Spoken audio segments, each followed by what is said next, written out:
Mais ce n'est pas ces politiciens mous qui se calfeutrent, on ne sait pas, d'autres chez les maîtresses. Et on voit des enfants des gens mourir pour leur avenir. Pensez-vous réellement, en connaissant le paysage politique du Congo, au jour d'aujourd'hui, y a-t-il un opposant capable, digne, qui vraiment a une image qui est aussi charismatique que le président Denis Sassou Nguesso? C'est ridicule que les Congolais qui ont combattu le nazisme pendant la Deuxième Guerre mondiale deviennent des partisans du parti de l'extrême droite en France. Il est dommage et malheureux, il est vraiment honteux pour les Congolais de pouvoir dire qu'ils ne vont pas voter pour le Parti socialiste aux prochaines élections présidentielles de 2017, qu'ils vont voter pour le Front National. C'est vraiment regrettable. Un homme comme le ministre Ouabari, l'ex-ministre Ouabari, ministre de la République au Congo sous le président Lissouba, se permet de se retrouver dans des cafouillages sur l'Élysée. Après, il finit par être interpellé par la police française et se retrouve dans les sous-sols des gardés à vue. C'est grave. Nous ne répondons pas à l'opposition tout simplement parce que nous estimons que le comportement de l'opposition est un comportement qui est incivique, est un comportement qui ne constitue pas un modèle à suivre en tant que tel. Le président de la République n'a jamais dit, sauf si vous pouvez me prouver le contraire, à ce jour, qu'il serait candidat en 2016.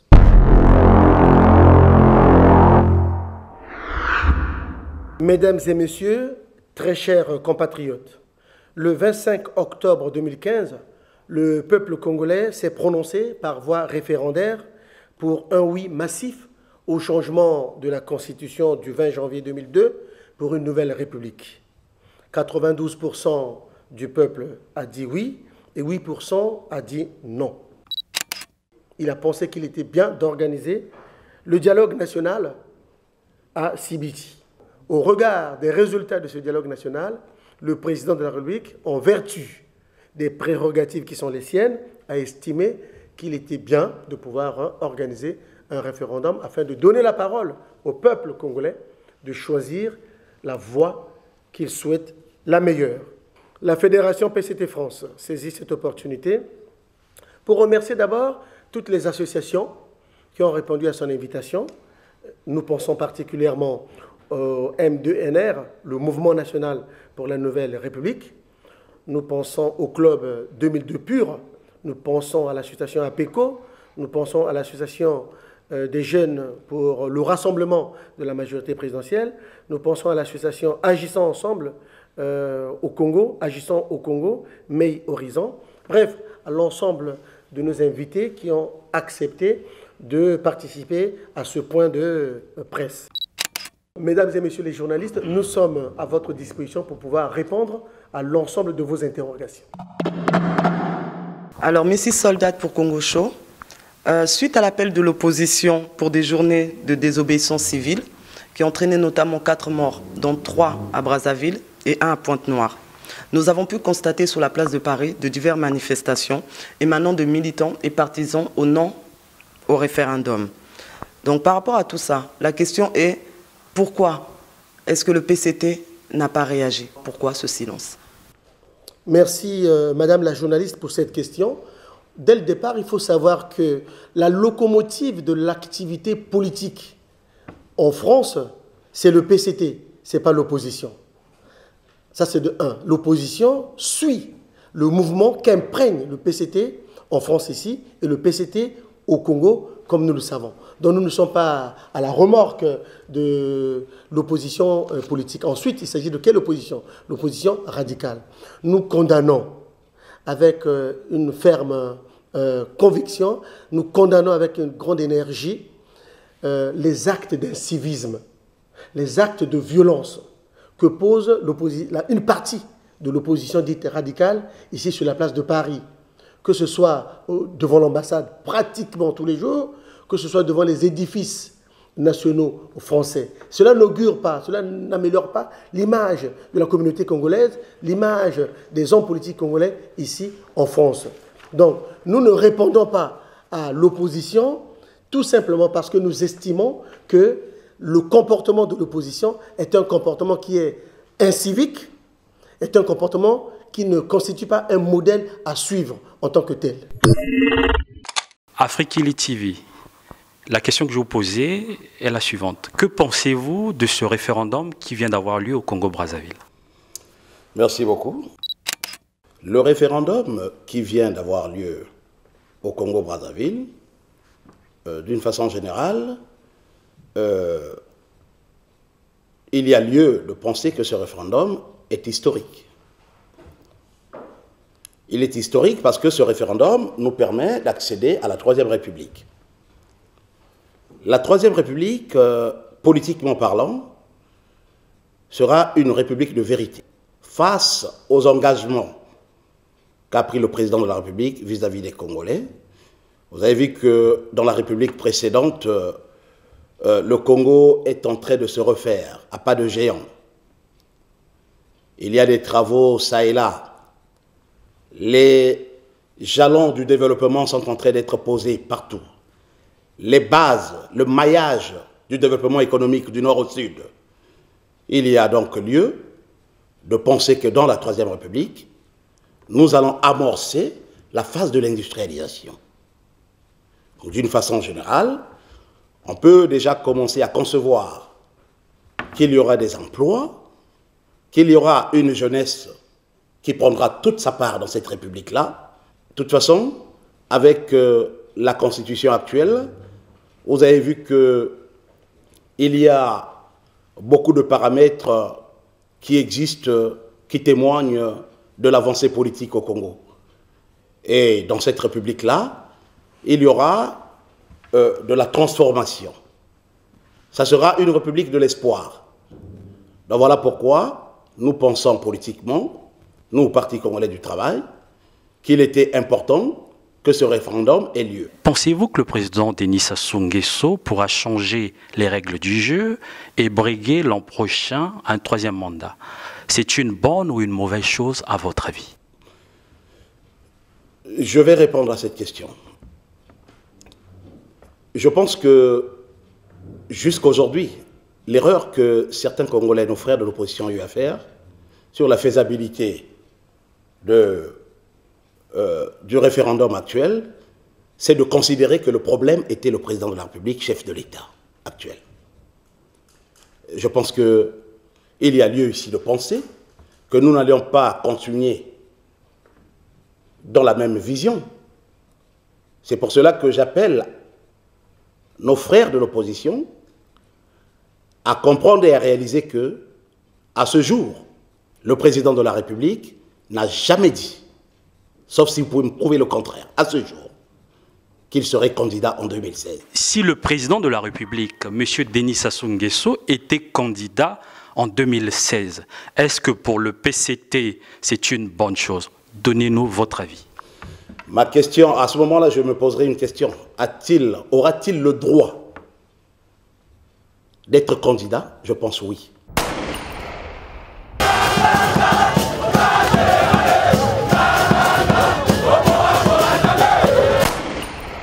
Le moment venu, comme il sait le faire, il vous le dira. Le référendum, le taux de participation était de 72%. Nous avons eu donc un peu plus de 92% de oui. Un résultat fortement contesté par les opposants du non au référendum. Alors comment expliquer ces résultats lorsqu'on voit sur toutes les toiles une participation inexistante de la population? Au Congo, le vote n'est pas obligatoire, alors que l'abstention fait partie de la démocratie. Et bien évidemment, en démocratie, c'est la majorité qui compte. Et s'il y a eu 90% du oui, évidemment, parce que l'autre camp du oui s'est bien mobilisé pour aller au vote. Permettez-moi, toujours dans la ligne de la même question, vous avez dit qu'il y a eu beaucoup de monde qui se sont mobilisés pour aller voter. Vous trouvez quand même que c'est normal, dans un pays comme le Congo, que le jour du vote, il n'y a pas les transports en commun? Et vous dites qu'il y a quand même eu beaucoup de monde qui se sont mobilisés pour aller voter. Franchement, dites-nous la vérité sur cette question-là. Merci. Non, mais la vérité, monsieur le journaliste, c'était à vous de faire votre travail. Mais il fallait sillonner tout le pays. Écoutez, Brazzaville n'est pas le Congo. Hein. Ça, il faut bien le mettre en tête. Brazzaville n'est pas le Congo. bien qu'il y a eu quelques endroits où le vote n'a pas eu lieu, bien sûr, je dirais même dans le Congo, il y a eu quelques districts, je crois 2 ou 3, qui n'ont pas pu voter, qui n'ont pas voté d'ailleurs. Mais il fallait circuler dans tout le pays pour aller voir du nord au sud, de l'est à l'ouest, la façon dont le vote se déroulait. Permettez-moi s'il vous plaît, parce que c'est très important ce que vous êtes en train de dire. Ils n'avaient même pas la libre liberté de circuler. Vous allez dire que c'est aux journalistes de faire le boulot? Honnêtement, vous ne pouvez pas dire que c'est aux journalistes de faire leur boulot. Monsieur le journaliste, nous ne pouvons pas vous laisser dire ces affirmations. Parce que l'organisation du scrutin au Congo s'est faite de telle sorte que les points de vote, c'était dans toutes les écoles, tous les lycées, tous les collèges. Et nous le savons, dans tous les arrondissements de Brazzaville, nous disposons des écoles, nous disposons des collèges, nous disposons des lycées. Et c'était dans ces différentes structures scolaires-là qu'on avait mis en place les centres de vote. Donc pour cela, on n'a pas besoin. Lorsqu'on habite Mongali, il y a des écoles à Mongali, il y a des lycées, des collèges à Mongali. Quand on habite Poto-Poto, il y a des écoles et des lycées. Voilà. Tu n'as pas besoin de faire de gros efforts pour pouvoir te déplacer pour aller voter. Et je voudrais, par une logique mathématique, essayer de répondre d'une façon cernée à votre préoccupation. Pour un scrutin qui se déroule dans un pays où, sur 100% d'inscrits, on espérait avoir une participation à un taux de 88%. 88%. Il y a eu 72% de participation. Monsieur, cette logique mathématique prouve bien que le scrutin était réel, le scrutin était fiable, et ce scrutin avait des raisons d'être justifié. Concrètement, aujourd'hui, pouvez-vous nous garantir qu'il y a eu totale transparence au niveau justement de ces votes dans tous les coins qu'il y a eu dans tous les coins de Brazza? Nous pouvons vous garantir qu'il y a eu totale transparence dans tous les centres de vote et dans tout Brazzaville, et pas seulement Brazzaville, sur l'ensemble du territoire congolais. Nous avons quelques observateurs qui étaient là, présents, qui ont donné leur point de vue, qui ont été interviewés, qui ont fait des déclarations pour dire que voilà, le scrutin s'est déroulé dans de bonnes conditions. Compte tenu du climat actuel, en attendant la promulgation du référendum, comment le PCT compte jouer sa partition dans la nouvelle République? Le Parti congolais du travail est un parti qui prône toujours et qui prônera toujours la paix, qui prônera toujours l'obéissance, le respect des règles républicaines, la tolérance. Et par conséquent, nous sommes pour la cohésion nationale. Et notre travail consistera à faire toujours appel, même à nos frères de l'opposition. Encore que là-dessus, il faut dire qu'il y a 2 types d'opposition au Congo. Il y a l'opposition pacifique et il y a l'opposition radicale. Le Parti congolais du travail entend faire entendre sa voix pour demander à toute l'opposition, et l'opposition pacifique et l'opposition radicale, de pouvoir prôner les valeurs de la tolérance, les valeurs de la démocratie, les valeurs de la paix, les valeurs de la cohésion sociale. Parce que nous n'oublions pas d'où nous venons. Nous n'oublions pas d'où nous venons. Nous sommes une jeune démocratie. Il faut consolider cette démocratie-là. Et le PCT entend jouer donc la carte de l'apaisement, la carte du rassemblement et la carte de la cohésion sociale sur l'ensemble du territoire national. Je voudrais également poser encore une autre question. On a vu le président français a réagi. Donc la question que je voudrais vous poser, que pensez-vous de la réaction de François Hollande face à ce référendum constitutionnel? La réaction du président français François Hollande, c'est une réaction d'observateur de la vie politique internationale et peut-être nationale chez lui. Mais ça reste une observation. Le Congo est un pays souverain. À partir du suffrage universel exprimé lors de ce scrutin au Congo, je vous assure que c'est la souveraineté qui s'est exprimée. Dans un premier temps, François Hollande a dit que Denis Sassou Nguesso avait le droit d'organiser ce référendum, tout en essayant d'apaiser et de rassembler. Dans un deuxième temps, il a rappelé ses propos de Dakar 2014 à la francophonie contre les changements opportunistes des constitutions. Quel est le vrai François Hollande selon vous? Son Excellence, M. Denis Sassou Nguesso, a le droit, selon les prérogatives qui sont les siennes, d'organiser un référendum afin que le peuple souverain primaire puisse se prononcer. Entre le président François Hollande d'hier, de Dakar, et le président François Hollande d'aujourd'hui, moi je pense qu'entre le passé et le présent, le choix est clair, c'est le présent. Parce que le présent présage du futur. Il faut savoir qu'il y a des dispositions juridiques d'ordre international qui existent sur la non-implication, la non-ingérence des États dans les affaires d'autres États. Voilà comment, de façon lapidaire, grosso modo, nous pouvons répondre à cette préoccupation. Quand on voit la diaspora qui se mobilise pour faire front à Hollande, qui demande à tous les autres Congolais de nationalité française, de double nationalité et tout autre, de se relier à Le Pen, de se rallier au Front National pour faire front contre M. Hollande, parce qu'il considère avoir subi une trahison. Que pouvez-vous dire là-dessus? C'est une honte pour les Congolais qui ont combattu toutes les formes d'extrémisme. Aujourd'hui, puissent dire que, comme ils ont la double nationalité, et la nationalité congolaise et la nationalité française, pour dire que lors des prochaines élections présidentielles de 2017, ils vont donc voter pour le Front National. Mais c'est une honte. Même les Français eux-mêmes, qui sont, on va dire, du Parti Socialiste, ou bien qui sont au niveau de l'UMP, qui est actuellement les Républicains, ils ne veulent même pas faire de coalition avec le Front National. Même s'ils sont en minorité, ils préfèrent même s'abstenir que de pouvoir voter le Front National. L'opposition congolaise a accepté de baisser la culotte à Paris en flirtant avec le Front National qui lui-même est repoussé en France. Dont l'idéologie est bien connue, dont la doctrine est bien connue, un parti qui flirte avec la peine de mort, je pense que la situation est grave.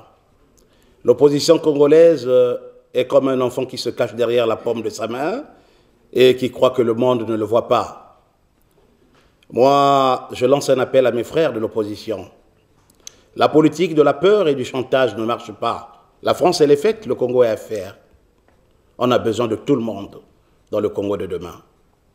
Mais rester en France pour faire ce qu'on est en train de voir, un homme comme le ministre Ouabari, l'ex-ministre Ouabari, ministre de la République au Congo sous le président Lissouba, se permet de se retrouver dans des cafouillages sur l'Élysée. Après, il finit par être interpellé par la police française et se retrouve dans les sous-sols des gardés à vue. C'est grave. Ne pensez-vous pas qu'ils sont dans leurs droits? Oui, même dans la divergence, nous sommes unis. Ça veut dire que les droits des autres sont reconnus. C'est pour cela que je dis, aujourd'hui le oui a gagné. Mais ceux qui ont été du oui ne doivent pas considérer ceux qui ont dit non comme étant des ennemis. C'est une partie du Congo qui a exprimé son ressenti. Le président de la République, Denis Sassou Nguesso, a commencé à bâtir, semer les graines du développement au Congo. Et cela doit se poursuivre. Et personne, mais personne n'a la force ni les moyens de nous empêcher d'arriver à l'excellence sur le plan national. En démocratie, c'est leur droit. Ceux qui pensent que, bon, simplement parce que les propos du président Hollande les auraient choqués, qu'il faut faire un chantage en prenant, je ne sais pas, à la prochaine, aux prochaines élections, qu'ils vont peut-être voter pour le FN, c'est leur droit. Mais seulement, moi, je voulais rajouter ceci.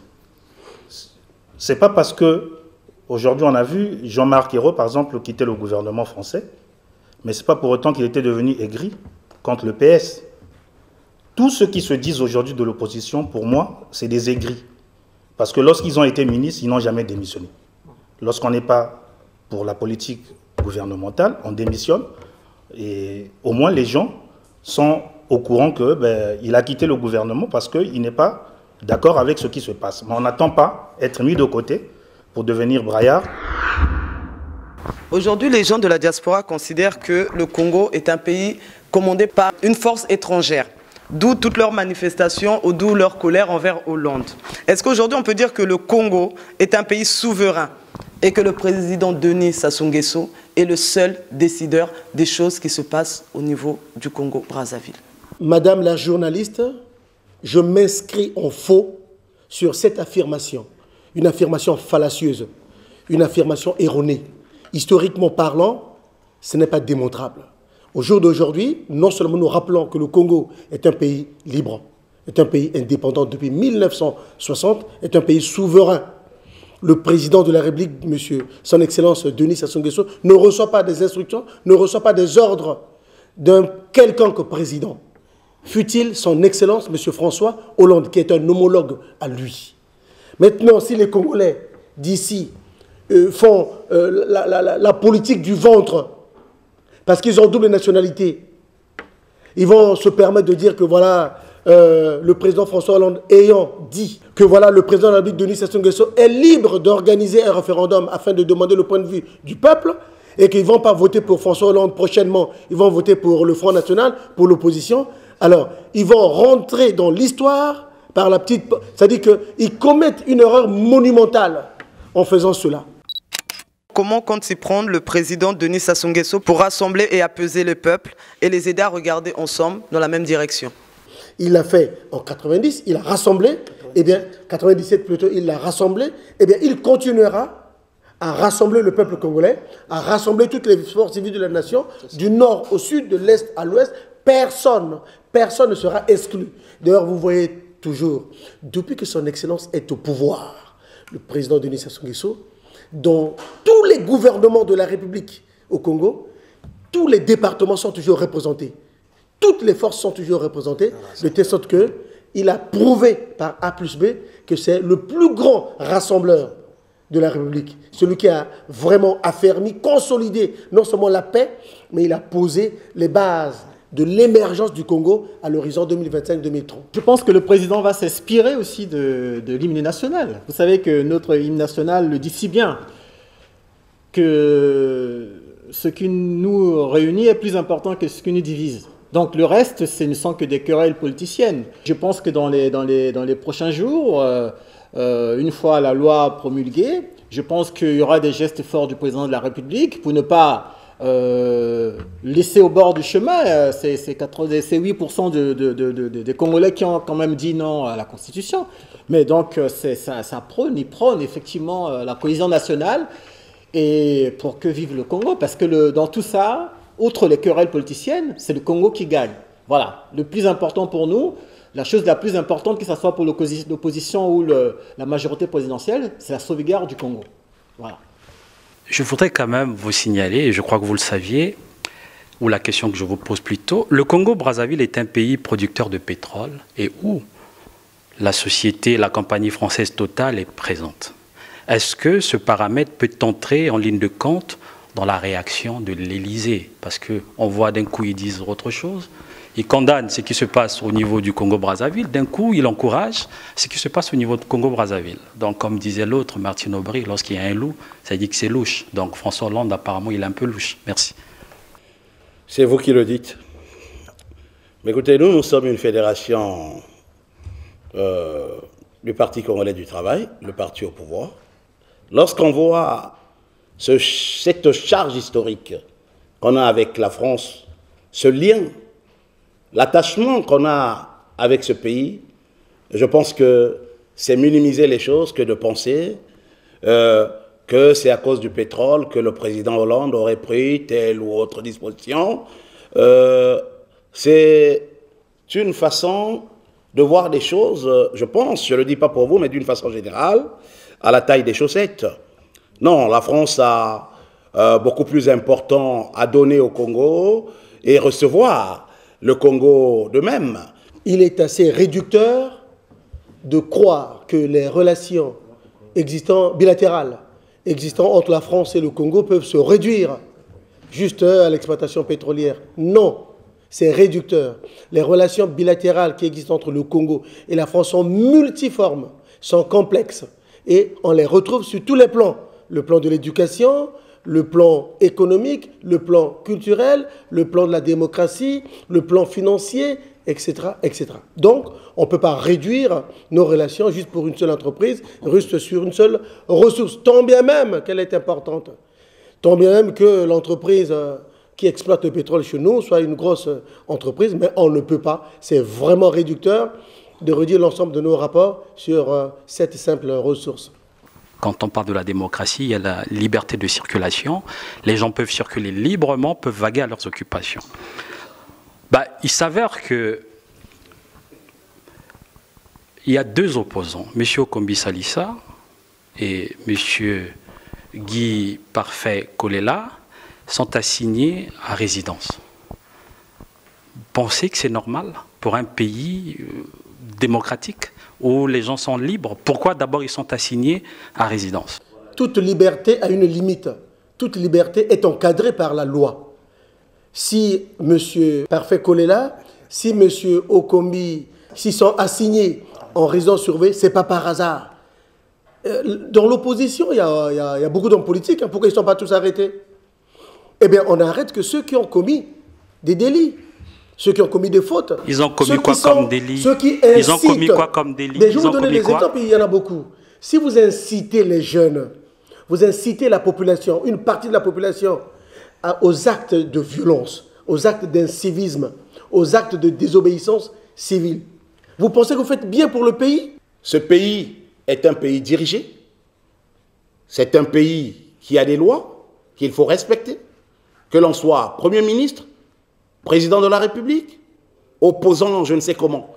Donc voilà pourquoi l'assignation de ces messieurs à domicile nous paraît justifiée et je ne pense pas que ce soit une arrestation banale. Donc viendra un moment où tout cela cessera et puis que la République reprendra sa marche. Et quand vous demandez aux gens de faire des manifestations pour aller détruire notre patrimoine, détruire les édifices, faire des cambriolages de gauche à droite. Vous savez bien qu'en face, vous avez les forces de l'ordre qui sont là. Pour maintenir l'ordre, qu'est-ce que la police, qu'est-ce que la gendarmerie va faire? J'aimerais vous faire une anecdote. En France, là où nous vivons, nous résidons, lorsque l'opposition organise des marches, lorsque l'opposition organise des manifestations, en première ligne, vous avez les présidents, vous avez les leaders de l'opposition qui sont là. Ils n'en voient pas, comme chez nous au Congo. Eh bien, vous voulez faire organiser une manifestation, vous envoyez les femmes devant, les enfants devant, les jeunes devant, et vous-même, vous avez pris vos femmes, vos enfants, vous les avez envoyés en Europe ou à l'étranger, ils sont en sécurité là-bas, et vous envoyez le peuple innocent, les enfants des autres, pour aller. Il est normal que les forces de l'ordre fassent leur boulot. Ces messieurs, à l'origine de la chienlit au Congo, comme venait de le dire notre président fédéral, qui sont-ils, eux, pour avoir le droit de décider de la vie ou de la mort? Croyez-vous qu'il est normal de voir dans un pays une jeunesse envoyée au four parce que ceux qui ont l'intention de les crémer veulent juste devenir président de la République? Quand François Hollande marchait, il était devant. Mais le jour où la marche était interdite et que M. André Okombi Salissa a décidé d'envoyer des Congolais se camoufler à Bakongo ou à Mukondo pour marcher, savez-vous où il était? Vous l'avez vu dans les images? L'opposition congolaise a annoncé hier à Brazzaville l'annulation des marches auxquelles elle avait appelé dans tout le pays pour contester les résultats officiels du référendum. Voilà la même opposition qui demande qu'on annule ce qu'ils avaient demandé pour que le peuple partout au Congo puisse manifester contre ce référendum qui venait de se passer au Congo-Brazzaville. Ça, c'est une attitude responsable. C'est une attitude que nous encourageons. C'est une attitude dans laquelle s'inscrit la Fédération PST France, le Parti congolais travaille même au Congo. Parce que justement, nous souhaitons la cohésion nationale, nous voulons préserver la paix chèrement acquise en République du Congo. Il faut savoir que le président de la République a été capable d'initier une alternance en 92 de garantir la sécurité et la paix aux Congolais, d'accepter le verdict des urnes et de s'en aller. Je crois qu'il a déjà eu l'occasion, qui est cette occasion historique, de faire la démonstration selon laquelle que ce n'était pas un potentat au pouvoir. Denis Sassou Nguesso, c'est l'expérience aux affaires, c'est l'assurance totale de la paix, c'est le développement national. Comment explique-t-on que la majorité des opposants, ce sont des membres sortants du gouvernement, comme Boao? Je pense qu'il y a encore d'autres exemples, mais on remarque que beaucoup d'opposants, surtout les plus radicaux, sont ceux sortis de la majorité, sont ceux sortis du gouvernement. Comment expliquez-vous ça? Merci beaucoup, Missy Soldat, de votre question. Extrêmement intéressante, hein? Extrêmement intéressante. C'est ce qui nous conduit parfois à croire qu'au Congo, il n'y a pas d'opposants. Bien sûr, c'est un peu tiré des cheveux. On peut être enclin à croire ça, qu'il n'y a pas d'opposants, puisque les opposants actuels, tous, majoritairement, viennent du Parti congolais Travail. Tous ont été fabriqués. Ils ont travaillé avec le chef de l'État actuel. Qu'il s'agisse du président, de M. Boao, qu'il s'agisse de Kombisa Lissa, qu'il s'agisse de voilà, tout ce dont vous citez là. À un moment donné, le peuple congolais n'est pas naïf. Il saura faire la part des choses. Il comprend que c'est une opposition, comme on dit vulgairement chez nous, une opposition du ventre. Je suis convaincu, s'il n'y a pas eu les malheureux événements du 4 mars 2012, M. Boao serait toujours au gouvernement aujourd'hui, il ne serait pas de l'opposition. Alors moi, je voulais rajouter ceci, que ce n'est pas tant le nombre d'années qui devra angoisser les gens, mais c'est la capacité à diriger du président de la République. Comme on dit en football, on ne change pas l'équipe qui gagne. Tant qu'il est aimé, tant qu'il peut apporter du renouveau, la preuve, c'est encore le même Denis Sassou Nguesso qui aujourd'hui nous emmène vers la nouvelle République. Son Excellence, M. Denis Sassou Nguesso, n'est pas resté au pouvoir de façon continue, mais de façon discontinue. Et nous avons vu que c'est lui aussi, après le discours de la Baule de François Mitterrand, qui a introduit chez nous le multipartisme, la démocratie. Et c'est lui qui a organisé les premières élections libres, transparentes, et il les a perdues. Pensez-vous réellement, en connaissant le paysage politique du Congo, au jour d'aujourd'hui, y a-t-il un opposant capable, digne, qui vraiment a une image qui est aussi charismatique que le président Denis Sassou Nguesso? Un opposant capable de battre le président Denis Sassou Nguesso? Un opposant qui a l'image, qui a l'audience, qui a la maturité politique, la dextérité politique du président Denis Sassou Nguesso? Le meilleur d'entre nous pour nous représenter, ce n'est que le président Denis Sassou Nguesso. Enfin, pour terminer là-dessus, j'aimerais dire quand même ceci.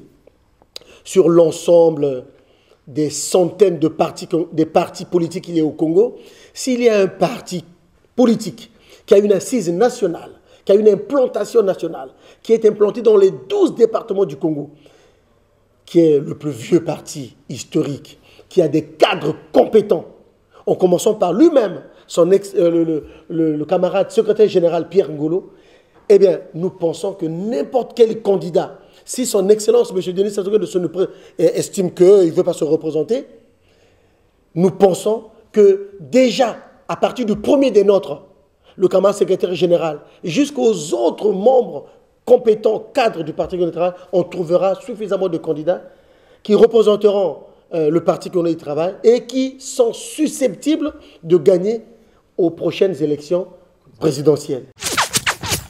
Nous faisons un appel solennel à l'ensemble du peuple congolais, et particulièrement aux jeunes, de ne pas accepter d'être manipulés par l'opposition dite radicale, celle qui aime la violence, celle qui aime l'incivisme, celle qui pousse les jeunes, les innocents, le peuple à aller au front.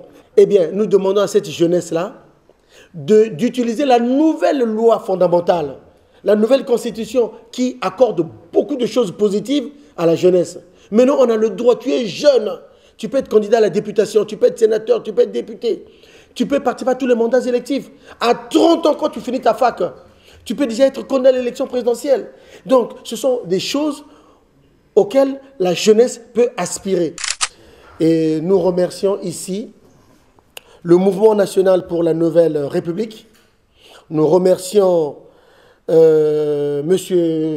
Vindou de l'APECO. Nous remercions l'association des jeunes pour le rassemblement de la majorité présidentielle. Nous remercions Club 2002 Pur. Nous remercions l'ensemble du secrétariat fédéral ici. Et particulièrement, nous remercions aussi l'association agissant au Congo, qu'on appelle Maï Horizon, d'avoir accepté notre invitation pour ce point de presse. Vous venez de suivre le point de presse du PCT Fédération France sur www.congoshow.com. Restez connectés sur notre chaîne et n'hésitez pas à vous abonner sur Congo Show Web TV.